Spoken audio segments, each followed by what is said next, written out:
Welcome to সৃষ্টি শিক্ষালয়। বিজ্ঞপ্তি প্রকাশ হতে পারে এমনটাও জানা যাচ্ছে। সুপ্রিম কোর্টের নির্দেশে বিজ্ঞপ্তি প্রকাশ করবে কমিশন। শিক্ষকদের অভিজ্ঞতার উপর নাম্বার কি রাখা যায় সে নিয়ে নয়া চিন্তা ভাবনা। হ্যালো ভিউয়ার্স, ওয়েলকাম টু সৃষ্টি শিক্ষালয়।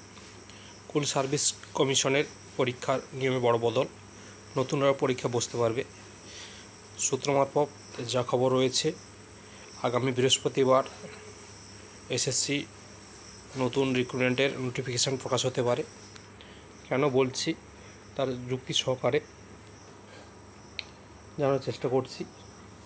কারণ সুপ্রিম কোর্টের নির্দেশে বিজ্ঞপ্তি প্রকাশ করবে কমিশন, আর এসএসসির প্রক্রিয়া নতুন নিয়োগ প্রক্রিয়া নয়া ভাবনা। সেখানে ওএমআর শিটের কার্বন কপি দেওয়া হবে এবং শিক্ষকতার অভিজ্ঞতার উপর কি নাম্বার রাখা যায় কি না সেই বিষয়ে ভাবনা চিন্তা চলছে।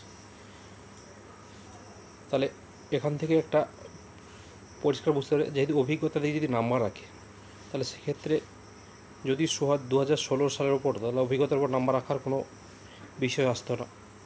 এটা থেকে খুবই পরিষ্কার যে 2016 সালে যে প্যানেলটি ক্যান্সেল হয়েছে, সেখানে নতুন করে যে তার পরীক্ষা হবে সেখানে সবাই বুঝতে পারবে। আর সম্ভবত সূত্রমত যে খবর আসছে, আগামী কাল অর্থাৎ মঙ্গলবার মন্ত্রিসভার বৈঠক হতে চলেছে। সেখানে এসএসসির খসড়া নিয়োগপত্র তো রেডি, তা পাস হয়ে গেলেই আগামী বৃহস্পতিবার এদিকে প্রকাশিত হতে পারে। চলুন,